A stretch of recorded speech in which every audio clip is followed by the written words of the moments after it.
وأقول قال الله جل جلاله والمصطفى الهادي ولا أتأول. بسم اللہ الرحمن الرحیم. الحمد للہ رب العالمین والصلاة والسلام علی اشرف الانبیاء وسید المرسلین. اما بعد، رب اشرح لی صدری ویسر لی امری واحلل عقدۃ من لسانی یفقہوا قولی. ربنا زدنا علما. قرآن حکیم کے 5ویں پارے کی تفسیر کا خلاصہ پیش کیا جا رہا ہے. 5ویں پارے کے شروع میں اللہ رب العزت نے وہ رشتے گنوائے ہیں کہ جنہیں محرمات کہا جاتا ہے، اور اصل میں چوتھے پارے کی آخری آیت اور اس سے پہلی آیت اور 5ویں پارے کی جو شروع کی آیت ہے، ان تمام کا تعلق انہی محرمات کے ساتھ ہے کہ جن کے ساتھ شادی کرنا حرام ہے. تو اللہ رب العزت نے یہاں پر ان 3 آیتوں کے اندر 7 رشتے جو ہیں وہ نسبی رشتے جو ہیں وہ حرام قرار دیے ہیں، اور اسی طرح 7 ایسے رشتے جو رضاعت سے ہیں ان کو حرام قرار دیا ہے، اور 4 سسرالی رشتے جو ہیں ان کو حرام قرار دیا گیا ہے، اور چند دیگر جو ہیں وہ رشتے بھی ان میں گنوائے گئے ہیں.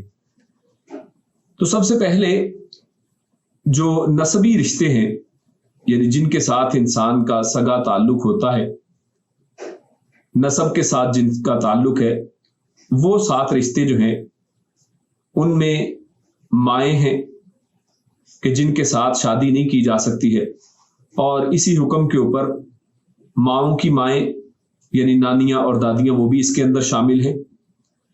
اسی طرح اللہ رب العزت نے بیٹیاں اور اسی طرح بیٹیوں کی بیٹیاں اور پوتیاں اور پوتے اور وہ پوتیاں وغیرہ اس میں شامل ہیں، اور اسی طرح بہنیں اور بہنوں کی اسی طرح اولاد اس کے اندر ہے، اور پھر پھوپھیاں اللہ رب العزت نے گنوائی ہیں، اور پھوپھی کیونکہ والد کی بہن ہے تو اسی طرح والد کے والد کی بہن یعنی دادی اور اسی طرح نانی جو ہے وہ بھی اس کے اندر شامل ہے.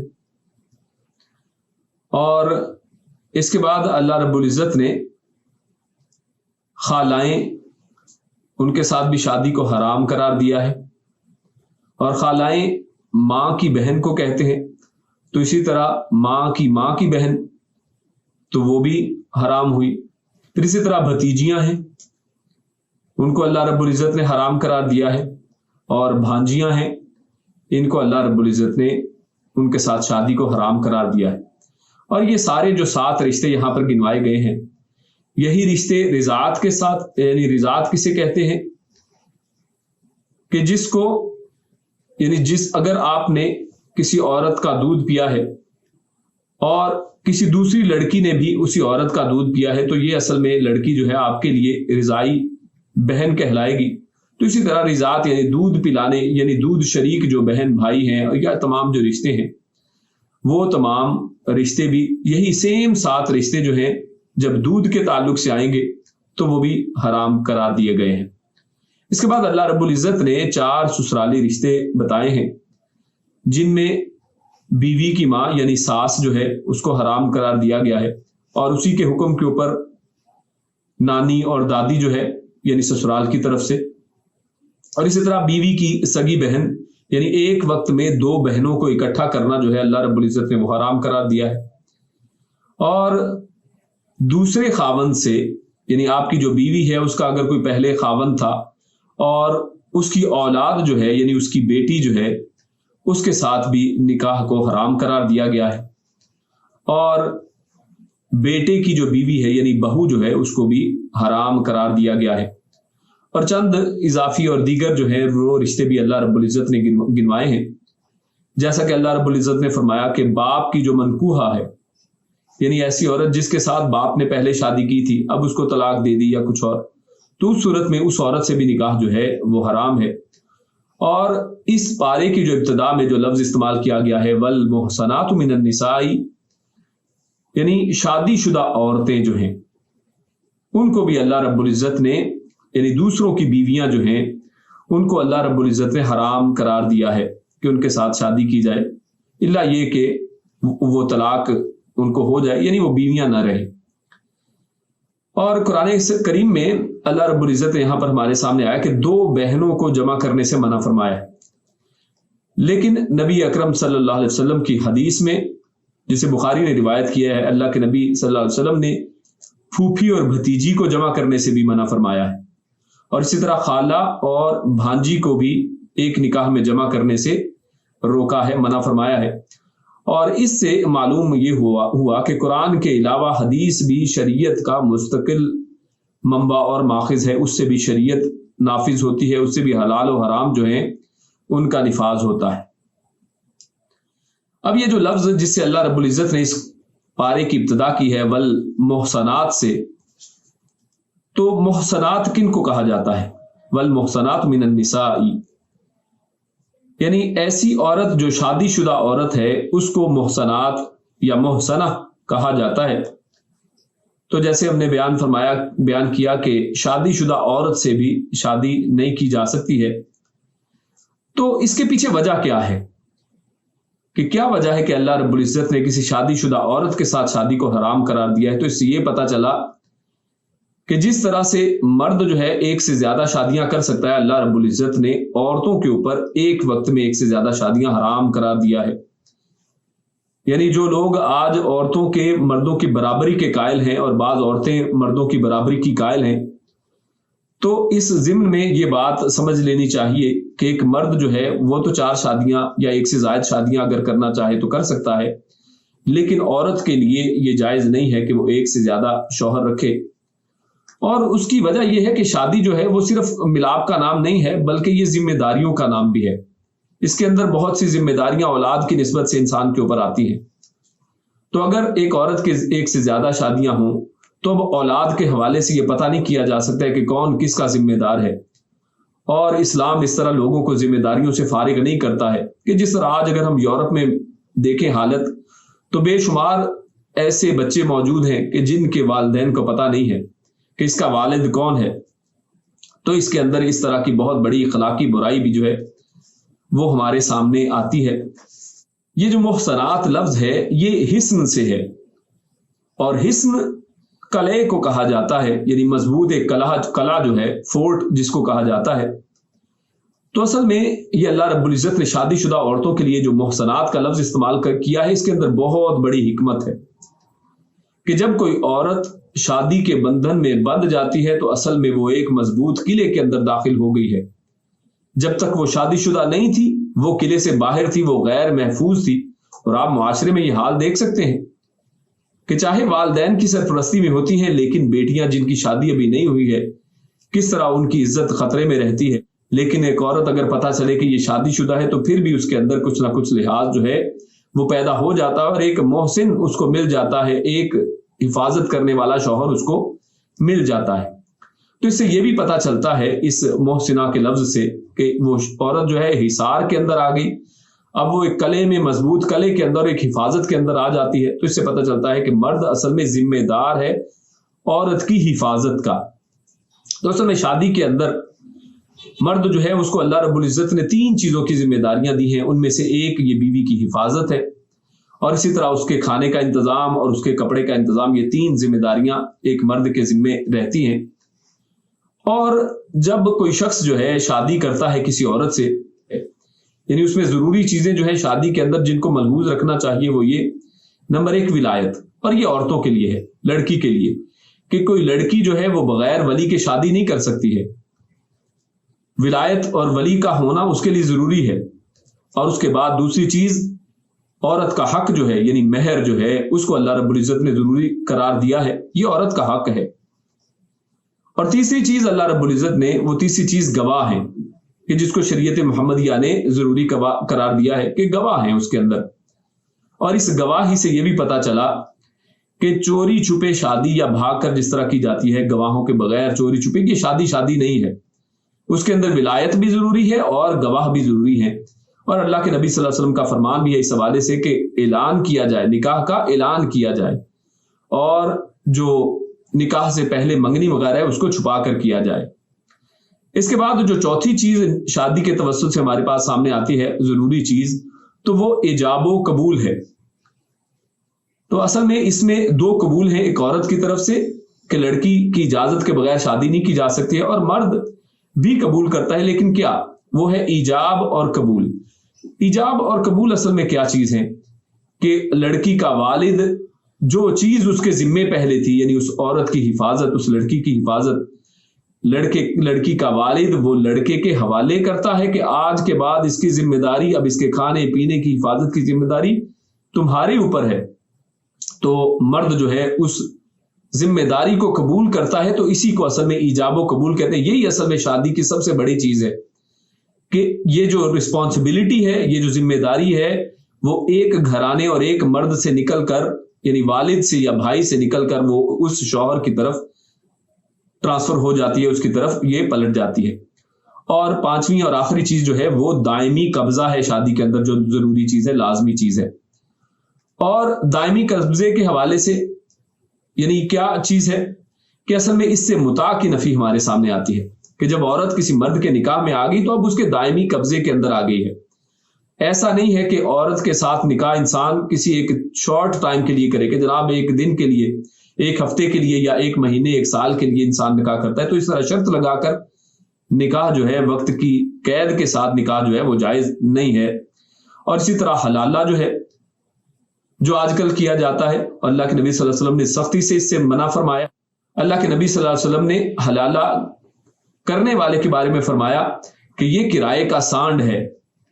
تو لہٰذا یہ جو دائمی قبضے والی جو چیز ہے, یہ اس کے اندر بھی ایک شرط اور ایک ضروری چیز ہے. یہ عورت کی شادی جو ہے کسی وقت مقررہ کے لیے نہیں کی جا سکتی ہے. اس کے بعد اللہ رب العزت نے اس سے آگے آیت نمبر 28 کے اندر ارشاد فرمایا, آیات اسی ضمن میں چل رہی ہیں عورتوں کے نکاح کے حوالے سے. تو اللہ رب العزت فرماتے ہیں وَخُلِقَ الْإِنسَانُ ضَعِيفًا, کہ اللہ رب العزت نے انسان کو بڑا ہی کمزور پیدا کیا ہے. تو انسان کی کمزوری کا اسی سے آپ اندازہ لگا لیں کہ نکاح کے معاملات کے اندر اس کو جب یہاں پر ذکر کیا گیا ہے تو انسان, آپ دیکھ سکتے ہیں معاشرے کا احوال ہمارے سامنے کہ انسان جتنا مرضی دیندار ہو, جتنا مرضی وہ اخلاق والا اور جتنا مرضی ہر لحاظ سے عادل ہو, لیکن انسان کو اللہ نے کمزور پیدا کیا ہے. کمی کوتاہی اس کے اندر ہو سکتی ہے جتنا چاہے دیندار ہو. اس معاملے میں, عورتوں کے معاملے میں انسان جو ہے وہ کمزور ہے کہ عورت کو اللہ رب العزت نے ایک جو ہے امتحان بھی قرار دیا ہے, فتنہ قرار دیا گیا ہے کہ اس کے معاملے میں انسان جو ہے وہ کمزور پڑ جاتا ہے. اور اللہ رب العزت نے اس کے بعد اس سے اگلی آیت 29 کے اندر ارشاد فرمایا وَلَا تَقْتُلُوا أَنفُسَكُمْ, کہ تم اپنی جانوں کو قتل نہ کرو. اور اس آیت سے ہمیں پتہ چلتا ہے کہ اللہ رب العزت نے خودکشی کو حرام قرار دیا ہے کہ انسان اپنی جان اپنے ہاتھ سے لے لے, کیونکہ یہ اللہ کا حق ہے کہ اللہ رب العزت اس کا فیصلہ کرے. کسی کے مرنے کا, کسی کے زندہ رہنے کا فیصلہ کا حق اللہ رب العزت کے ہاں ہے. اور جب انسان اس کو اپنے ہاتھ میں لیتا ہے تو یہ بہت بڑا حرام کام کرتا ہے. تو اور اس کو اللہ رب العزت نے حرام قرار دیا ہے خودکشی کو.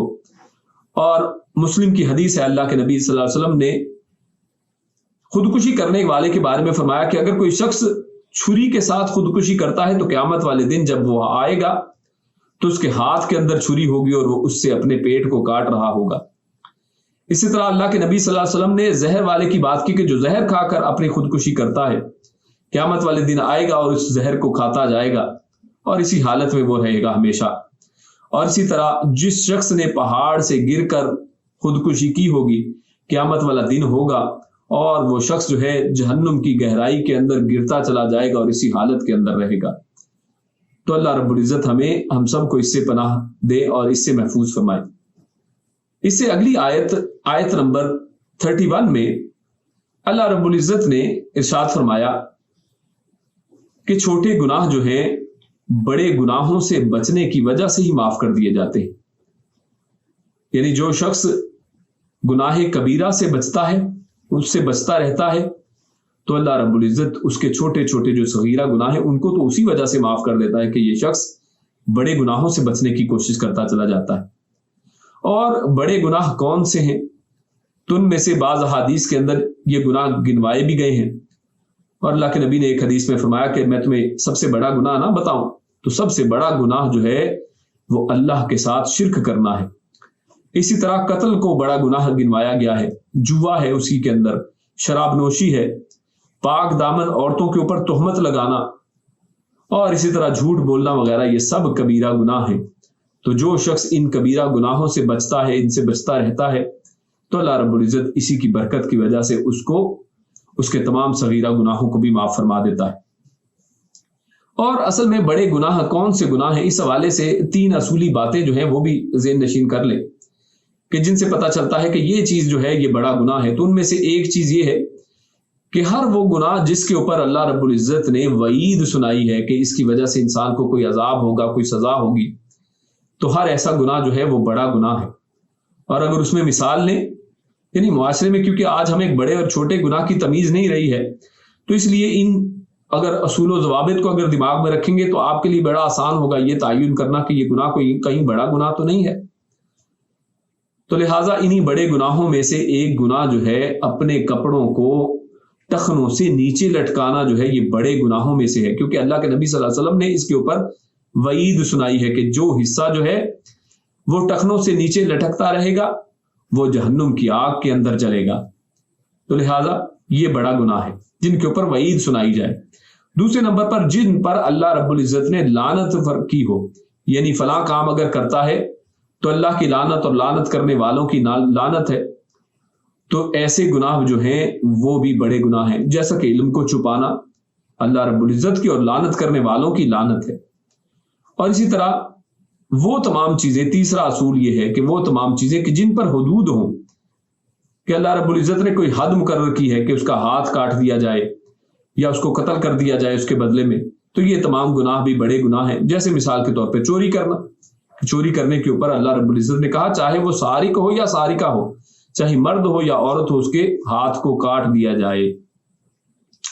اس کے بعد اللہ رب العزت نے آیت نمبر 32 کے اندر حسد کرنے کے حوالے سے فرمایا کہ حسد کرنا جو ہے وہ حرام ہے اور حسد نہیں کرنا چاہیے. ہاں اس کے مقابلے میں رشک کرنا جو ہے یہ جائز ہے کہ رشک کیا جا سکتا ہے. تو حسد اصل میں یہ ہے کہ کوئی شخص کسی دوسرے کی نعمت کو دیکھے تو اس کے نعمت کے زوال کی دعا کرے کہ کاش اس کے پاس یہ نہ ہو، یعنی اس کے پاس یہ چیز کیوں ہے. تو یہ چیز حسد کہلاتی ہے اور اس سے بچنا چاہیے. اور یہی وہ برائی ہے کہ جس میں اللہ رب العزت نے ہمیں قرآن کریم میں رہنمائی فرمائی کہ یہ شیطان نے بھی حسد کیا کہ انسان کو آدم علیہ السلام کو یہ مقام و مرتبہ کیوں دیا گیا ہے، اس کا تو میں حقدار ہوں. اور اسی طرح حابیل اور قابیل کے اندر بھی آدم علیہ السلام کے 2 بیٹوں کے اندر بھی ایک نے دوسرے کے اوپر حسد کیا کہ فلاں کی جو قربانی اللہ رب العزت نے کیوں قبول کی ہے. اور اسی طرح یوسف علیہ السلام کے بھائیوں کے حوالے سے بھی ہمارے سامنے واقعہ قرآن میں آتا ہے کہ یوسف علیہ السلام کے بھائیوں نے یوسف علیہ السلام کے اوپر حسد کیا کہ ان کو اپنے والد کی جو اتنی شفقت کیوں حاصل ہے. تو یہ سارے حسد اور ناجائز ہیں. جبکہ رشک کیا ہے کہ انسان کہے کہ میرے بھائی کے پاس وہ فلاں نعمت ہے، اللہ مجھے بھی عطا فرما. تو یہ جائز ہے کہ انسان کسی دوسرے بھائی کی نعمت، اللہ رب العزت نے جو نعمتیں اس کو عطا کی ہیں، ان کو دیکھے اور انہی کی اپنے لیے بھی دعا کرے. تو یہ جائز ہے، امور ہے. اور اس کے بعد اللہ رب العزت نے فرمایا الرجال قوامون علی النساء، کہ جو مرد ہیں وہ عورتوں کے اوپر قوام ہیں. اللہ رب العزت نے ان کے اوپر ان کو ایک سرپرست بنایا ہے، ان کو ایک مقام و مرتبہ دیا ہے. اور اللہ رب العزت نے یہ بھی آگے فرمایا الرجال قوامون علی النساء بما فضل اللہ بعضهم علی بعض. تو پچھلی آیت کے ساتھ بھی اگر اس کو اٹیچ کرے تو عورتوں کو اس معاملے میں مردوں کے اوپر حسد نہیں کرنا چاہیے کہ اللہ رب العزت نے ان کو، مردوں کو ان کے اوپر قوام بنایا ہے، کیونکہ یہ اللہ کا فضل ہے. اللہ رب العزت جس کو مرضی چاہے عطا فرمائے. اور اللہ رب العزت نے یہ ایک وجہ بیان کی ہے کہ مرد کیوں قوام ہے. ایک تو یہ کہ یہ اللہ کا فضل ہے, اس میں مردوں کا کوئی کمال نہیں ہے کہ مردوں کے اندر فلاں کمال چیز ہے, مرد عورتوں سے فلاں چیز پر اوپر ہے, ایسی بات نہیں ہے. بلکہ اللہ رب العزت کا ایک فضل ہے کہ اللہ رب العزت جس کو چاہے کسی دوسرے کے اوپر فضیلت عطا فرما دے. تو اللہ رب العزت نے مردوں کو یہ فضیلت عورتوں پر رکھی ہے, پر دی ہے کہ ان کو ان کا قوام اور ان کا سرپرست مقرر کیا ہے. اور دوسری وجہ یہ وَبِمَا أَنفَقُوا مِنْ أَمْوَالِهِمْ کہ یہ اپنے مالوں سے ان عورتوں کے اوپر خرچ بھی کرتے ہیں. اس وجہ سے بھی اللہ رب العزت نے مردوں کو عورتوں کے اوپر یہ فضیلت اور یہ قوام بنایا ہے کہ مرد ان کو مہر ادا کرتے ہیں, ان کے کھانے پینے کا, کپڑے کا, ان کی حفاظت کا ذمہ اٹھاتے ہیں. تو یہ چیزیں بھی جو ہیں اس حوالے سے ہمارے سامنے آتی ہیں. اور اس کے بعد اللہ رب العزت نے اسی آیت کے اندر عورتوں کی دو قسمیں بیان کی ہیں کہ عورتیں دو طرح کی ہوا کرتی ہیں. اور اللہ رب العزت نے پہلی عورت جس کو ایک صالح اور نیک اور فرمانبردار عورت کہا جا سکتا ہے, اس کے اندر 3 صفات گنوائی ہیں کہ یہ ایسی عورت ہوا کرتی ہے کہ جو فالصالحات, یہ صالح ہے, یہ نیک عورت ہوا کرتی ہے, اس کے اندر نیکی آپ کو جھلکتی نظر آئے گی. قانتات, یہ ایسی عورت ہوا کرتی ہیں کہ جو قانتات ہیں, فرما بردار ہیں, مردوں کے حکموں کو ماننے والی, اللہ کے حکموں کو ماننے والی ہیں. حافظات للغیب بما حافظ اللہ, اور وہ غیب کی حفاظت کرنے والی ہوتی ہے. اور اس کے اندر 2 معنی ہیں. ایک تو یہ کہ مرد جب گھر پر نہیں ہے تو وہ اپنی عزت اور ناموس کی حفاظت کرتی ہے. اور دوسرا غیب سے مراد یہ ہے کہ مرد اور عورت کے جو آپسی تعلقات ہیں ان کو دوسروں کے اوپر ظاہر نہیں کرتی ہے. اپنے بہن بھائیوں, اپنی سہیلیوں کے سامنے وہ جو ان کے آپسی تعلقات کی باتیں ان کو ان کے اوپر کھولتی نہیں ہے اور اپنے رازوں کو راز ہی رکھتی ہے. تو یہ ایک نیک عورت کی اللہ رب العزت نے صفات بتائی ہیں. اور دوسری طرف بد عورت کی صفات اللہ رب العزت نے فرمائی واللاتی تخافون نشوزہن فعظوہن واہجروہن. تو اس کی ایک صفت اللہ رب العزت نے ایک بڑی صفت بیان کر دی ہے, اور وہ یہ کہ یہ نافرمان ہوتی ہیں. اور نافرمانی یعنی ایسے کہ جو ہے وہ مرد سے ڈرتی نہیں ہے اور بڑی سر چڑھی ہوتی ہے. اور آپ بہت سی عورتوں کو ہمارے معاشرے میں ایسا دیکھتے ہیں کہ مرد کی وہ نافرمان ہیں. مرد آپ کوئی بات کہتے تو آگے سے اس کی بات کو سننے کی بجائے وہ سر چڑھ جاتی ہیں اور اس کو پورا رد کرنے کی کوشش کرتی ہیں. تو یہ عورتیں جو ہیں جو فرما بردار نہیں ہیں, اس کا حکم نہیں مانتی ہیں, اللہ رب العزت نے ان کو بری عورتوں کے طور پر گنوایا ہے اور فرمایا کہ اگر وہ ایسی ہیں تو اللہ رب العزت کہتے ہیں کہ اگر اس کے اندر بڑی بیماریاں پیدا ہو جائیں تو ان بیماریوں کا پھر علاج کیا ہے, ایسی عورت کو کس طرح سے صحیح کیا جا سکتا ہے. تو اللہ رب العزت فرماتے ہیں کہ پہلے کام تو یہ کہ اس کو واعظ کیا جائے, اس کو اچھے طریقے سے سمجھایا جائے, نصیحت کی جائے. اس کے بعد دوسرے نمبر پر اس کے بستر کو الگ کر دیا جائے, اس کے ساتھ سونا جو ہے وہ ختم کر دیا جائے. اور تیسرے نمبر پر اس کو مارا جائے, ہلکی مار مارنا ہے. اور ابن عباس رضی اللہ تعالیٰ عنہ نے اس مار کی کیفیت بتائی کہ کیسے مارا جائے, تو کہا کہ مسواک سے مارا جائے, اور ایسی کہ جو ظاہر نہ ہو, یعنی اس کے نشان نہ پڑے, یعنی اتنا زور سے نہیں مارنا ہے, یعنی یہ صرف سمجھانے کی خاطر ہے. اور چہرے پر مارنے کو بھی اللہ رب العزت نے منع فرمایا ہے. اور اس کے بعد اللہ رب العزت فرماتے ہیں کہ اگر پھر بھی یہ معاملہ حل نہیں ہوتا ہے, اگر وہ عورت پھر بھی صحیح راستے پر نہیں آتی ہے, تو اللہ فرماتے ہیں کہ پھر دونوں طرف سے حکم مقرر کیے جائیں. اور اللہ رب العزت اس حوالے سے فرماتے ہیں حکمن من اہلہ, کہ ان کے اہل میں سے یہ حکم مقرر کیے جائیں. یعنی ایسا نہیں ہے کہ آپ یہ جو فیصلہ کرنے والے 2 لوگ مقرر کر رہے ہیں یہ کوئی باہر سے آپ ادھر ادھر سے پکڑ لائیں, ایسا نہیں ہے, کیونکہ وہ لوگ پھر مذاق اڑائیں گے, آپ کے گھر کی بات باہر نکلے گی اور یہ درست بات نہیں. اور وہ آپ کے اتنے جو ہیں یعنی ہمدرد بھی نہیں ہو سکتے ہیں کہ جتنے آپ کے اپنے اہل, آپ کے اپنے گھر والوں میں سے ہو سکتے ہیں. تو اس کے گھر والوں میں سے, آپ کے گھر والوں میں سے کچھ لوگ بیٹھ جائیں اور اس کا فیصلہ کرنے کی کوشش کریں اور دونوں کے اندر صلح کروانے کی کوشش کی جائے. تو دیکھیے اسلام کا اس میں بڑا بہترین یہاں پر بھی عمل ملتا ہے, اخلاق ملتا ہے. اسلام یہ نہیں کہتا ہے کہ اچھا دونوں کے اندر ناچاکی ہوئی تو اب اس کے اندر دونوں کو رہنے کا کوئی حق نہیں ہے, دونوں کو علیحدہ کر دیا جائے, بلکہ ایک بڑا ہی بہترین سٹیپ بائی سٹیپ طریقہ بتایا ہے کہ اور اسلام کی پوری کوشش یہ ہے کہ دونوں کو آپس میں اکٹھا رکھا جائے، دونوں سائڈوں کو سمجھانے کی کوشش کریں. مرد والی سائڈ کے لوگ جو ہے اپنے بیٹے کو سمجھائیں، بیٹی والے اپنی بیٹی کو سمجھانے کی کوشش کریں، دونوں کے اندر صلح صفائی کروانے کی کوشش کی جائے. اور آخری حل تو یہ ہے کہ پھر اگر کوئی بھی صورت نہ بن پڑے تو پھر بڑے اچھے معروف طریقے کے ساتھ جو ہے دونوں کو علیحدہ ہونے کا اللہ رب العزت نے حق دیا ہے. اس کے اندر کوئی حرج والی بات نہیں ہے. اس کے بعد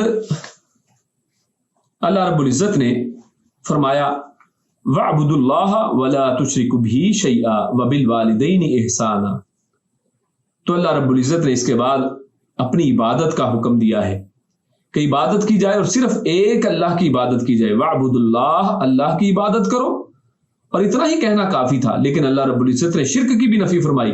وَلَا تُشْرِكُوا بِهِ شَيْئًا، کہ اس کے ساتھ پھر کسی کو شریک نہ بناؤ، کسی کو اللہ کے برابر مقام و مرتبہ نہ دو. کہ جس طرح آج ہم اپنے معاشرے میں دیکھتے ہیں کہ جس طرح سے اللہ سے ڈرا جاتا ہے اسی طرح غیر اللہ سے ڈرا جاتا ہے. جو صفات اللہ رب العزت کے اندر ہیں وہی غیر اللہ کے اندر تلاش کی جاتی ہیں. کہا جاتا ہے کہ یہ غیب جاننے والے ہیں، یہ مشکل کشا ہیں. اللہ فرماتا ہے کہ اللہ مشکل کشا ہے. اللہ رب العزت کسی مسئلے میں ڈال دے تو کون ہے جو اس کے علاوہ مسئلے میں سے نکال سکتا ہے؟ اللہ رب العزت چاہے تو جس کو چاہے بیٹے دے، بیٹیاں دے، لیکن کہا جاتا ہے کہ فلاں جو ہے ہستی جو ہے وہ بیٹے بیٹیاں دینے والی ہیں. تو میرے بھائی یہ ساری چیزیں جو ہیں شرک کی قبیل میں سے ہیں. اور دوسرے نمبر پر اللہ نے اپنا حکم، اپنی عبادت کا حکم دیا، تو اس کے بعد کتنی بڑی بات کی ہے کہ اللہ رب العزت نے فرمایا کہ اپنے والدین کے ساتھ احسان کرو. تو اللہ نے اپنی عبادت کے بعد جو دوسری بڑی بات کی ہے وہ یہ کہ والدین کے ساتھ احسان کیا جائے. تو اس معاملے کے اندر بھی آج معاشرہ جس سمت میں چل رہا ہے، آج سے کچھ سال پہلے تو یہ چیز جو تھی یہ ہمارے معاشرے میں موجود تھی. والدین کی عزت کی جاتی تھی، ان کا کہا مانا جاتا تھا، ان کے سامنے بولنا بلکہ ان کی طرف آنکھ اٹھا کر دیکھنا جو ہے وہ بہت بڑی بات تھی. اور بعض لوگ تو آج بھی آپ ان کو، بڑے بزرگوں کو دیکھیں گے، آپ ان سے پوچھیں، بعض تو کہتے ہیں کہ ہم نے اپنی پوری زندگی میں اپنے والد کی آنکھوں میں آنکھیں ڈال کر نہیں دیکھا. تو یہاں پر اللہ رب العزت فرماتے ہیں اپنے والدین کے ساتھ احسان کرو. اور احسان کس کو کہتے ہیں؟ خوبصورت چیز کو کہتے ہیں، یعنی بڑا ہی بہترین سلوک ان کے ساتھ کیا جائے. لیکن آج معاشرہ جیسے جیسے ماڈرن ہو رہا ہے، انسان کے پاس پیسہ آیا، انسان ایک گھر سے دو کمروں کے گھر میں گیا، دو کمروں کے گھر سے 3 میں گیا، پھر ساتھ سرونٹ کوارٹر بنایا، اور اس سرونٹ کوارٹر کے ساتھ اپنی والدہ اور والد کے لیے کوارٹر بنا دیا، اس کو اپنے گھر سے نکال دیا اور اس کو جس طرح سرونٹ رہتے ہیں اس طرح سے ان کو رکھا. تو میرے بھائیو یہ بہت ہی گری ہوئی حرکت ہے. اور والدین کے ساتھ تو اللہ رب العزت نے احسان کرنے کا حکم دیا ہے. فرمایا کہ شرک جو ہے وہ سب سے بڑا گناہ ہے. اور اللہ رب العزت فرماتے ہیں ان اللہ لا یغفر ان یشرک بہ ویغفر ما دون ذلک لمن یشاء، کہ شرک اتنا بڑا گناہ ہے کہ اللہ رب العزت جو ہے ہر گناہ معاف کر سکتے ہیں. اس میں گناہ کبیرہ بھی سارے آگے کہ اللہ رب العزت ہر گناہ کو چاہے تو معاف کر سکتا ہے، لیکن اللہ رب العزت جو ہے ایک گناہ ایسا ہے کہ جس کو اگر توبہ نہیں کی گئی زندگی کے اندر تو اللہ رب العزت اس کو معاف نہیں کرے گا، اور وہ گناہ جو ہے وہ شرک ہے. اللہ رب العزت ہرگز شرک کو معاف کرنے والا نہیں کرنے والا. اللہ رب العزت بڑا رحیم کریم ہے، اللہ بڑا غفور ہے. آج ہماری عوام کے اندر یہ اس اللہ کی رحمت، اللہ کی غفور ہونا، اللہ کا رحیم ہونا، اس کو بڑا جو ہے اس کو سمجھا جاتا ہے، اور یقیناً اللہ رب العزت کی رحمت جو ہے اس کے غصے کے اوپر حاوی ہے.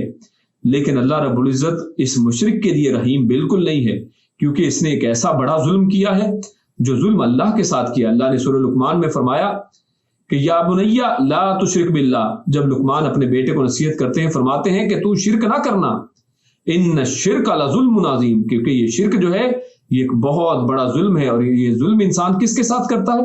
یہ اللہ کے ساتھ اللہ انسان جو ہے وہ ظلم کرتا ہے. اس کے بعد اللہ رب العزت نے تیمم کا حکم فرمایا ہے.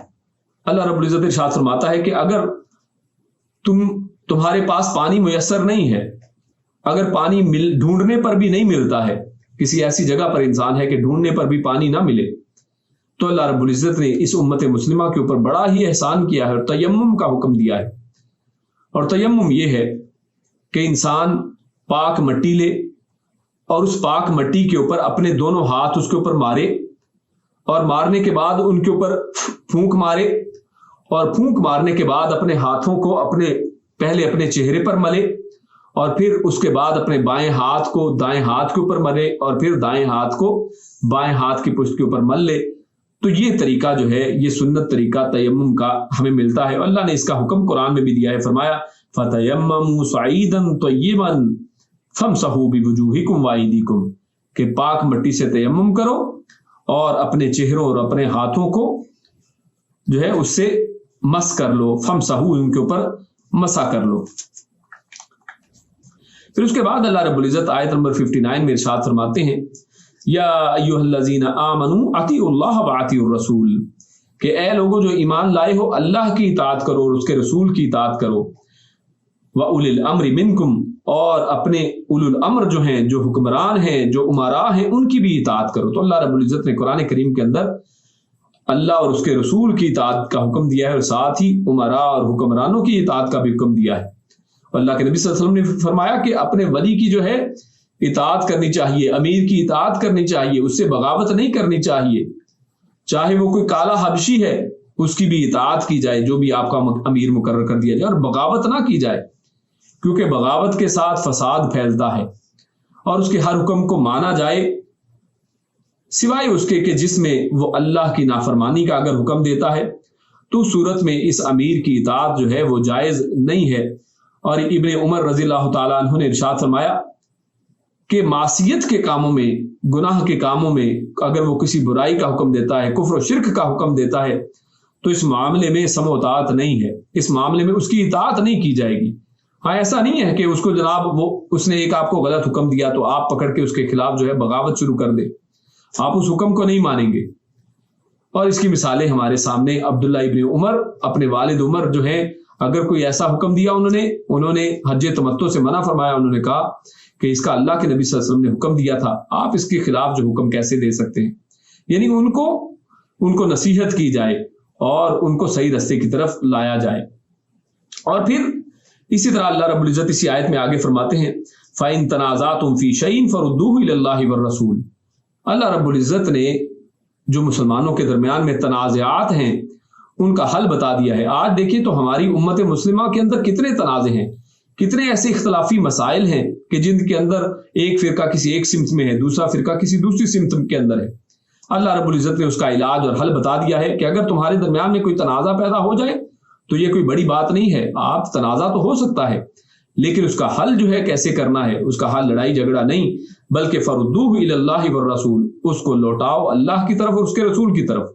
اللہ کی طرف لوٹانے کا مطلب کیا ہے کہ اللہ کے قرآن کی طرف آیا جائے اور قرآن مجید سے بصیرت حاصل کی جائے, اور اگر وہ مسئلہ اس کا حل واضح طور پر قرآن میں نہ ملے تو اس کے بعد اس کو رسول اللہ صلی اللہ علیہ وسلم کے فرامین میں تلاش کیا جائے اور اللہ کے نبی صلی اللہ علیہ وسلم جو فیصلہ فرما دیں اس کے اوپر عمل کیا جائے. اور اسی حوالے سے اللہ رب العزت نے سورۃ النساء ہی کی آیت نمبر 80 میں جو آگے چل کر آتی ہے, اللہ رب العزت نے ارشاد فرمایا وَمَن يُطِعِ الرَّسُولَ فَقَدْ أَطَاعَ اللَّهَ. یعنی آج اصل میں اللہ اور اس کے رسول کی اطاعت اور حدیث اور قرآن کریم کے اندر بہت بڑا فرق گنوایا جاتا ہے. لوگ کہتے ہیں ہم اللہ کی تو بات مانیں گے, قرآن کی تو بات مانیں گے, حدیث کو ہم نہیں مانتے ہیں, اللہ کے نبی صلی اللہ علیہ وسلم کے فرمان کو ہم نہیں مانتے ہیں, اور اللہ کا قرآن ہمارے لیے کافی ہے. تو اللہ رب العزت کی اس آیت کو کیا کرو گے؟ اللہ فرماتا ہے کہ جس نے رسول اللہ صلی اللہ علیہ وسلم کی اطاعت کی تو یقیناً اس نے اللہ کی اطاعت کی ہے. یعنی اگر صرف قرآن ماننا ہی سب کچھ ہے تو پھر اللہ کے رسول کی اطاعت علیحدہ سے اللہ نے کیوں ذکر کی ہے اور اس کی اطاعت کا خود حکم دیا, فرمایا کہ یہ اصل میں اللہ ہی کی اطاعت ہے. کیوں؟ کیونکہ سورۃ النجم کے اندر اللہ رب العزت فرماتے ہیں کہ اللہ کے نبی جو ہیں وہ اپنی ہوا سے, اپنی خواہش سے نہیں بولتے ہیں. وما ينطق عن الهوى ان هو الا وحی یوحى, کہ میرے پیارے رسول صلی اللہ علیہ وسلم اللہ کے نبی جو ہیں وہ اپنی ہوا سے, اپنی خواہش سے نہیں بولتے. ان ہوا الا وحی یوحى, وہ ایک وحی ہے جس کو وہ بتاتے ہیں, یعنی ہر چیز وحی کی روشنی میں وہ فرماتے ہیں. اور اللہ کے نبی نے خود بھی فرمایا ہے کہ مجھ پر قرآن اور اس جیسی دوسری چیز دی گئی ہے, اور وہ اصل میں سنت ہی ہے. اور پھر اسی طرح اللہ رب العزت نے سورۃ النساء آیت نمبر 65 میں بھی فرمایا, یعنی سورۃ النساء کے اندر آپ کو اللہ اور اس کے رسول کی اطاعت کا حکم جو ہے بار بار بہت سے مقامات پر ملتا ہے. اور ان میں سے اللہ رب العزت فرماتے ہیں فَلَا وَرَبِّكَ لَا يُؤْمِنُونَ حَتَّى يُحَكِّمُوكَ فِي مَا شَجَرَ بَيْنَهُمْ, اور فرمایا کہ ہرگز تم ایمان والے نہیں ہو سکتے، یعنی ایمان کی گارنٹی اور ایمان کی شرط اللہ نے قرار دی ہے. کیا چیز؟ حتی یحکموک فیما شجر بینہم، جب تک کہ تم آپسی جھگڑوں کے اندر اللہ کے پیارے رسول صلی اللہ علیہ وسلم کو حاکم مقرر نہیں کر لیتے، ان کو فیصل مقرر نہیں کر دیتے اور ان سے فیصلہ نہیں کروا لیتے، اس وقت تک تم ایمان والے نہیں ہو. اس سے یہ پتہ چلا کہ آج جو اتنے امت کے اندر جھگڑے ہیں، اللہ رب العزت کے نبی صلی اللہ علیہ وسلم کو حاضر و ناظر کا مسئلہ دیکھ لیں، غیب کا مسئلہ دیکھ لیں، اور اسی طرح اللہ رب العزت کے عرش پہ ہونے کا مسئلہ دیکھ لیں، اور اسی طرح رفع الیدین اور نماز کا طریقہ، اور بے شمار اس طرح کے جھگڑے ہماری امت کے اندر آج جو ہے بڑے مارکۃ الآراء مسئلے بن چکے ہیں. لیکن اگر ہم قرآن کریم کی اس آیت کو دیکھیں تو اللہ رب العزت نے بڑا آسان حل فرما دیا ہے کہ اس کے رسول صلی اللہ علیہ وسلم کی طرف اس مسئلے کو لے کر آیا جائے. اب یہاں پر تو اللہ رب العزت نے قرآن مجید کی بات نہیں کی ہے، بلکہ ڈائریکٹ یہ کہا ہے کہ تم آپسی جھگڑوں کے اندر پیارے رسول صلی اللہ علیہ وسلم کی طرف ان کو لے آؤ، کیونکہ قرآن مجید جو ہے وہ اجمال ہے. قرآن مجید کی آیات جو ہیں وہ اجمالی ہیں، ان کے اندر جو ہے براڈر میننگز ہیں، ہر فرقہ اپنے مطلب کا میننگ نکال لیتا ہے. تو لہٰذا اللہ کے نبی صلی اللہ علیہ وسلم کی حدیث ہی ایسی چیز ہے کہ جو قرآن مجید کی تخصیص کرتی ہے، جو اس کے اصل مطلب کو ہماری طرف واضح کرتی ہے. اور پھر آگے فرمایا کہ پھر لا یجدوا فی انفسہم حرج مما قضیت، اور پھر اپنے دل کے اندر جو اللہ کے نبی صلی اللہ علیہ وسلم فیصلہ کر دیں. اب یہ دیکھیے یہاں پر قضیت کہہ دیا کہ فیصلے کا حق اللہ نے اب کہاں کن کو دے دیا ہے؟ اللہ کے نبی صلی اللہ علیہ وسلم کو فیصلے کا حق دے دیا ہے. اب اللہ کے نبی صلی اللہ علیہ وسلم اس کے اوپر فیصلہ کر دیں، یعنی حدیث رسول کسی معاملے میں ہمارے سامنے آ جائے تو پھر اس کے بعد ہمیں دل کے اندر کوئی بھی حرج بھی نہیں لے کے آنا ہے کہ ہم کہیں کہ دل ہمارا تنگ ہو کہ یار یہ کیسا فیصلہ کر دیا. حدیث رسول تو ہمارے فرقے کے خلاف ہے، حدیث رسول تو ہماری جو فقہ کے خلاف ہے. تو میرے بھائیو اس کے بعد اس کے اندر کوئی دل کے اندر حرج بھی پیدا نہیں ہونا چاہیے. وَيُسَلِّمُوا تَسْلِيمًا، اور اس کو اس طرح تسلیم کرنا چاہیے جیسے تسلیم کرنے کا حق ہے. تو لہٰذا یہاں پر اللہ رب العزت نے نبی اکرم صلی اللہ علیہ وسلم کی اتھارٹی جو ہے وہ بڑے واضح طریقے سے ہمارے سامنے واضح کر دی ہے. اس کے بعد اللہ رب العزت نے نماز قصر کا حکم دیا ہے، اور اللہ رب العزت ارشاد فرماتا ہے فَلَيْسَ عَلَيْكُمْ جُنَاحٌ أَن تَقْصُرُوا مِنَ الصَّلَاةِ، کہ جب تم سفر میں ہو تو سفر کی حالت کے اندر شریعت محمدیہ صلی اللہ علیہ وسلم نے مسلمانوں کے لیے یہ جائز قرار دیا ہے کہ وہ قصر کر سکتے ہیں. یہ قصر اصل میں کیا ہے؟ قصر کہتے ہیں کم کرنے کو. تو اللہ رب العزت نے مسلمانوں پر احسان کرتے ہوئے سفر کی حالت میں اور اسی طرح خوف کی حالت میں نمازوں کو کم کرنے کا اجازت دے دی ہے.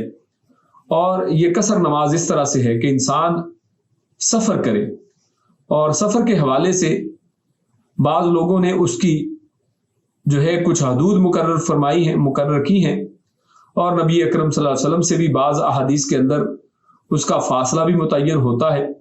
لیکن عام سمجھنے کے لیے یہ ہے کہ ہر وہ سفر جس کو معروف کے اندر سفر سمجھا جاتا ہے، ایک تو وہ ہونا چاہیے، اور دوسرا یہ کہ انسان اپنی بستی سے جب نکل جائے، اپنے شہر کو جب چھوڑ دے، جب اس سے دور نکل جائے تو اس کے بعد اس کے اوپر سفر کی نماز جو ہے وہ جائز ہے. اور اسی طرح یہ کم سے کم جو ہے اس کے حوالے سے بھی مختلف اقوال ملتے ہیں. جو کم سے کم اس کا تعین ہے وہ یہ کہ انسان اگر کسی جگہ پر 3 دن تک رہتا ہے تو 3 دن تک تو وہ قصر کر سکتا ہے. لیکن اگر اس کا ارادہ پہلے ہی سے یہ ہے کہ وہ 3 دن سے زیادہ رہے گا تو اسے چاہیے کہ مکمل نماز ادا کرے. لیکن اگر اسے پہلے معلوم نہیں ہے کہ وہ کتنے دن رہے گا تو پھر اس حالت میں تو وہ چاہے 1 سال بھی گزر جائے، یعنی کل کا دن اسے لگے کہ جیسے کل نکلنا ہے لیکن کل بھی نہ نکل سکے، اور اس طرح کرتے کرتے جو ہے ہر 2-3 دن کا اس کے اندازہ ہو کہ 2 دن میں نکل جائیں گے، لیکن نہ نکل پائیں تو چاہے وہ 1 سال ہی گزر جائے تو اس میں کوئی حرج والی بات نہیں ہے، وہ قصر کرے گا. تو یہ قصر نماز جو ہے اس میں فجر کی نماز جو ہے اس میں 2 سنت اور 2 فرض دونوں ہی پڑھنے ہیں، کیونکہ یہ پہلے ہی 2 رکعت ہے. لیکن ظہر کی نماز میں انسان کو، اور اسی طرح ظہر، عصر، مغرب اور عشاء میں سنتیں جو ہیں وہ قصر نماز میں نہیں ہیں کہ سنتوں کو نہیں پڑھا جاتا ہے. اور جو اصل نماز ہے جیسے ظہر کی 4 رکعت اس کو 2 رکعت پڑھا جائے گا، اسی طرح عصر کی 4 رکعت ان کو 2 رکعت پڑھا جائے گا، لیکن 3 رکعت مغرب کو 3 ہی پڑھا جائے گا، اور مغرب کی 4 رکعت کو